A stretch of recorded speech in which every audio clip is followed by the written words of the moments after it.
तो आज मैं अपनी ट्रक वाली साइट की तरफ आया था और अपने सारे एम्प्लॉइज को समझा रहा था कि आज कहाँ डिलीवरीज करनी है। सुबह ही हमें 45 प्लस ऑर्डर्स आ गए थे और शाम 5:30 बजे तक सबको डिलीवर करना था। अब हमारा ट्रांसपोर्ट का बिजनेस बढ़ते जा रहा था, तो हमने 7 और नए ट्रक्स खरीद लिए थे, जिसमें फूरियो, नए 407 और बाकी सारे ट्रक्स शामिल थे। अब जल्दी जल्दी मैं ड्राइवर्स को सारी बातें समझा देता हूँ और अब बारी थी ट्रक्स के रवाना होने की। ठीक सुबह के 10:30 बजते ही हमारे सारे के सारे ट्रक स्टार्ट होते हैं और उसके बाद निकल पड़ते हैं अपनी मंजिल की तरफ डिलीवरी करने के लिए। मेरे ट्रक्स तो मोस्टली काफिले में ट्रैवल करते हैं, क्योंकि पिछली बार हमारे कई ट्रक्स को लूट लिया गया था। अब ट्रक्स के जाने के बाद मेरा यहाँ का काम खत्म हो गया था, तो मैं अपने मैनेजर को बोलता हूँ कि सारी की सारी रिपोर्ट्स मुझे ईमेल कर देना। फिर उसके बाद मैं अपनी बाइक पे बैठा और उसे स्टार्ट करके मैं निकल पड़ा सीधा अपनी वर्कशॉप की तरफ। वर्कशॉप पहुंचने के बाद मैंने अपनी बाइक को पार्क किया और वहाँ पे देख के पता चला कि बहुत जोरों शोरों से काम चल रहा है। एक बंदा अपनी वेन्यू का फेसलिफ्ट करवाने आया था, तो दूसरे बंदे की सिटी में कुछ प्रॉब्लम आ गई थी और एक बंदा तो अपनी बलेनो में नेक्सॉन की बिल्ड क्वालिटी चाहता था। ये सब काम तो अच्छे से हो रहा था, लेकिन मैं जिस काम के लिए आया था वो बहुत दिनों से पेंडिंग पड़ा था। रिस्टोर होना तो दूर की बात, S11 क्लासिक का भी बहुत बुरा हाल था। अब जल परे कि उस भयानक रैम चैलेंज के बावजूद भी मैंने अपनी स्कॉर्पियो को लगभग पूरी तरीके से रिस्टोर कर लिया था। सारी चीजें होने के बाद मैं बस रियर साइड में थोड़ी सी वेल्डिंग कर रहा था, लेकिन मेरा इस बात पे ध्यान नहीं गया कि गाड़ी के पीछे थोड़ा सा पेट्रोल गिरा हुआ है और बदकिस्मती से वेल्डिंग करते हुए कुछ चिंगारियां उस पेट्रोल में जा गिरी और इतनी छोटी सी गलती की वजह से उस पेट्रोल ने आग पकड़ ली और इस वजह से मेरी स्कॉर्पियो क्लासिक जो अभी बस रिस्टोर होने ही वाली थी, वो आग पकड़ती है और धू करके जलने लगती है। ये देख के मैं काफी घबरा गया था और इससे पहले कि मैं कुछ कर पाता मेरी गाड़ी के अंदर एक ब्लास्ट हो जाता है और मेरी स्कॉर्पियो में मैंने जितनी मेहनत की थी वो सारी की सारी मिट्टी में मिल जाती है। अब वो तो मैं सही टाइम पे फायर एक्सटिंग्विशर लेके आया, वरना मेरी सारी की सारी वर्कशॉप जल के खाक हो जाती। लेकिन स्कॉर्पियो पे जितनी मेहनत किया था वो तो बर्बादी हो गई थी और ऊपर से मैं इसके फिर से पार्ट्स ऑर्डर नहीं कर सकता था, क्योंकि S11 क्लासिक के स्पेयर पार्ट्स का काफी ज्यादा शॉर्टेज है। तो मैं इंतजार करने के सिवाय अब और कुछ नहीं कर सकता था। अब जब मैं अपने S11 क्लासिक से ध्यान हटा के अपनी कैबिन की तरफ जा रहा था, तभी मैं देखता हूँ कि वर्कर लोग अपने कंप्यूटर पे कुछ देख रहे हैं। अब मैंने सोचा कि ये लोग इतने गौर से क्या देख रहे हैं, तो मैं भी वो देखने लगता हूँ। तो वो कुछ इस तरीके का ऐड था। तो दर्शकों, पहली बार होने जा रहा है दुनिया का सबसे बड़ा मुकाबला। क्या आप अपने आप को समझते हैं काबिल और जीतना चाहते हैं पूरे 5 करोड़ रुपए? तो आइए हमारे साथ इस टूर डे वर्ल्ड में शामिल हो जाइए। टूर डे वर्ल्ड एक इकलौती ऐसी रेस है जिसमें आपको पूरी दुनिया में घूम के अपने आप को साबित करना होगा। और एक बात ध्यान रखिए, ये कमजोर दिल वालों के लिए बिल्कुल नहीं है। रेस में पार्टिसिपेट करने की आखिरी तारीख 20 जून है, तो जल्दी से पार्टिसिपेट कीजिए। नियम और शर्तें लागू। ये सुन के मैं बहुत ज्यादा खुश हो गया था। तभी मेरे टीम मेंबर्स मुझसे बोलने लगते हैं, भाई आपको इसमें हिस्सा लेना ही चाहिए, आप पहले बहुत रेसेस किया करते थे। अरे भाई अभी कैसे हिस्सा लेंगे, लेकिन इनकी तो स्कॉर्पियो जली पड़ी है उधर। बात तो इनकी सही थी, लेकिन अब इस मौके को मैं किसी भी तरीके से अपने हाथों से जाने नहीं दूंगा। तो मैं उन्हें बोलता हूँ कि भाई लोग फिक्र मत करो, इस रेस में मैं हिस्सा भी ले रहा हूँ और उसके लिए मेरे पास एक बहुत जबरदस्त प्लान है।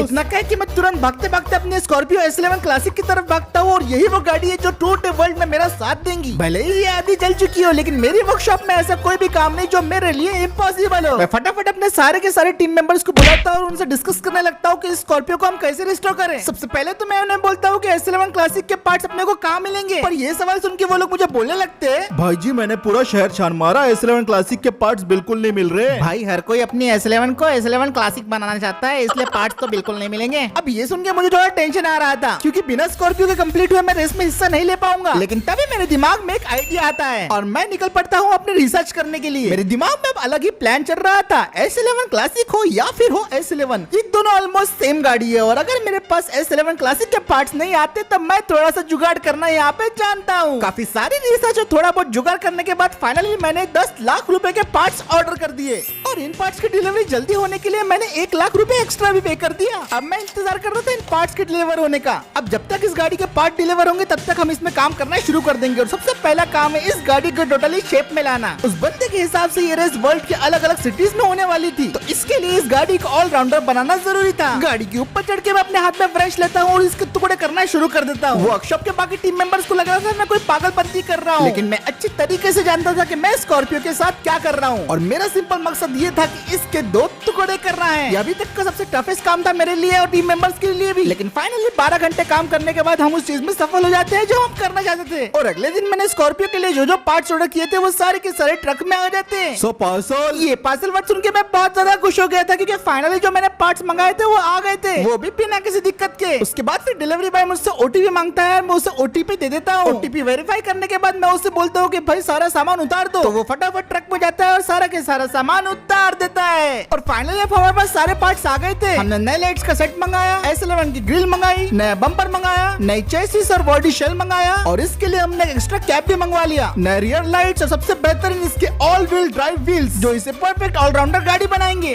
पार्ट्स तो सारे आ गए थे, लेकिन सबसे टफेस्ट चैलेंज था इन पार्ट्स को अपने S11 क्लासिक में फिट करना। आसान तो नहीं था, लेकिन नामुमकिन भी नहीं था। तो हम सब मिलकर इस काम को शुरू कर देते हैं। सबसे पहले तो बेकार S11 क्लासिक के पार्ट्स को हटा के अपने नए वाले पार्ट्स लगा देते हैं। S11 क्लासिक का रियर तो पूरा बर्बाद हो चुका था, जिसकी जगह अब एक नया रियर लगने वाला था, और ये हमारी गाड़ी को टोटली नया लुक देने वाला था। अब हमारी स्कॉर्पियो भी मैक्सिमम न्यू पार्ट्स लग चुके थे, लेकिन अभी ये बीच में से आधी कटी हुई थी, जिसकी वजह से काफी अजीब भी लग रही थी। लेकिन अभी इसके ऊपर कैप लगने वाला था। अब क्योंकि मैं इतनी बड़ी रेस में हिस्सा लेने जा रहा हूँ, तो मुझे जरूरत थी एक बहुत ही बेहतरीन इंजन की, जो कि पूरे 3 दिन लगा के हमने रेडी कर लिया था। इसको हमने स्पेशली अपनी स्कॉर्पियो के लिए ट्यून किया था, और फाइनली हमने इस इंजन को अपनी स्कॉर्पियो में फिट कर दिया था। अब हमारी नई नवीली स्कॉर्पियो का लुक आने लगा था, और ये बहुत ही ज्यादा बेहतरीन दिखने वाली थी, और मैं इसके फाइनल रिजल्ट का इंतजार कर रहा था। मैक्सिमम काम तो इसमें हो चुका था, तो अब बारी थी इसके अंदर नया पेंट करके इसके अंदर नई जान डालने की। अब 2 दिन के बाद रिजल्ट की बारी थी। अरे वाह भाई, क्या बना है भाई, तुमने मुझे यकीन नहीं हो रहा भाई, क्या बना दिया, वाह वाह वाह वाह। यकीन तो मुझे भी अपने आंखों पे नहीं हो रहा था, क्योंकि मैंने जैसे सोचा था ये बिल्कुल वैसे निकल के आई थी। तो ये पेश है हमारा महिंद्रा स्कॉर्पियो S11 का कस्टमाइज्ड वर्जन। अब ये टोटली एक ऑलराउंडर गाड़ी बन चुकी है, जिसमें काफी कुछ नया है। सबसे पहले तो इसके all wheel drive alloy wheels with new tyre, specialised करू वर्जन की बैजिंग, जो कि साउथ अफ्रीका में काफी ज्यादा फेमस है। अब वैसे सफर करने में तो कोई दिक्कत नहीं होने वाली, क्योंकि इसके कैब में काफी ज्यादा जगह है, जिसमें सामान तो क्या इंसान भी बैठ जाएंगे। और फाइनली नहीं, S11 की ग्रिल और बम्पर जो मैं बहुत दिनों से मिस कर रहा था, और इंटीरियर को तो भूल नहीं सकते, जिसकी कीमत 5 लाख रुपए लग गए मुझे, जिसका मुझे कोई गम नहीं, क्योंकि ये बहुत ज्यादा स्टैंड आउट कर रहा है। और अब हमारी ऑलराउंडर स्कॉर्पियो पूरी तरीके से तैयार है टूल डे वर्ल्ड में हिस्सा लेने के लिए। इस बात से तो मैं श्योर हूँ कि आप कोई भी गाड़ी इसके सामने आ जाए, स्कॉर्पियो उसको आराम से हरा देंगी, चाहे वो ड्रैग हो, ऑफ रोड हो, या फिर और कुछ। और अब बारी थी इसकी टेस्ट ड्राइव लेने की, जिसका इंतजार मैं पिछले 1 हफ्ते से कर रहा था। अब मैं अपनी स्कॉर्पियो की तरफ जाने लगता हूँ और उसका दरवाजा खोल के उसके अंदर बैठ जाता हूँ। मैं तो बस यही प्रे कर रहा था कि भाई इसके अंदर कोई दिक्कत ना आ जाए, और लकीली ऐसा कुछ नहीं होता। बिना किसी प्रॉब्लम की गाड़ी स्टार्ट हो गई थी, और इसके बाद अब मैं गाड़ी को लेके सीधा गैरेज के बाहर जाने लगता हूँ। गैरेज का दरवाजा खुलता है और फिर मैं गाड़ी को लेके सीधा आ जाता हूँ रोड पे। पहली बार चलाने में मुझे थोड़ी ऊंची और अजीब लग रही थी, लेकिन इवेंचुअली मुझे इसकी आदत पड़ गई, और भाई साहब ये बहुत ही ज्यादा भयंकर चल रही थी। नॉर्मल स्कॉर्पियो के मुकाबले इसके अंदर 4 गुना ज्यादा पावर था, जिसे मैं लिटरली महसूस कर पा रहा था। ऐसी गाड़ी मैंने जिंदगी में कभी नहीं चलाई थी, लेकिन रोड पे इसका फुल पोटेंशियल कहाँ पता चलने वाला था। तो मैं फटक से इसे लेके चले जाता हूँ ऑफ रोड, और अब मैं इसको भगाने लगता हूँ पूरी रफ्तार से। और ऊबड़ खाबड़ रास्तों पे पता चल रहा था कि भाई ये क्या चीज है। मैं दावे से कह सकता हूँ कि अभी पुरानी स्कॉर्पियो से बहुत ही ज्यादा पावरफुल हो चुकी है, और अब ये फॉर्च्यूनर जैसी गाड़ियों को भी पछाड़ सकती है ऑफ रोडिंग में। और सिर्फ इतना ही नहीं, इसकी कंट्रोलिंग और हैंडलिंग काफी ज्यादा स्मूथ हो गई थी, जिसकी वजह से मैं इसे कैसे भी रास्तों पे आराम से कंट्रोल कर पा रहा था। और सबसे बढ़िया बात तो ये थी कि इसके अंदर बॉडी रोल बिल्कुल 0 था, बिल्कुल ना के बराबर, जिसकी वजह से ये ऊंचे से ऊंचे पहाड़ों चट्टानों पे आराम से चढ़ जा रही थी, और कॉर्नर्स पे बिल्कुल खतरा नहीं था कि भाई गाड़ी पलट जाएंगी। मैं रेतीले रास्तों पे भी अपनी गाड़ी को फुल एक्सेलरेटर में भगाया जा रहा था, लेकिन गाड़ी पूरी तरीके से मेरे कंट्रोल में थी। और इस गाड़ी को 10 मिनट तक चलाने के बाद मैं कंफर्म था कि भाई मैं रेस के लिए पूरी तरीके से तैयार हूँ, तो मैं सीधा निकल पड़ता हूँ रेस में अपना एडमिशन कराने के लिए। तो इसी के साथ आज का वीडियो यही खत्म करते हैं दोस्तों। वीडियो पसंद आया तो लाइक शेयर सब्सक्राइब जरूर कर देना। 10,000 लाइक होते इस वीडियो का नेक्स्ट पार्ट आ जाएगा, और मैं मिलता हूँ आपसे अगले वीडियो में।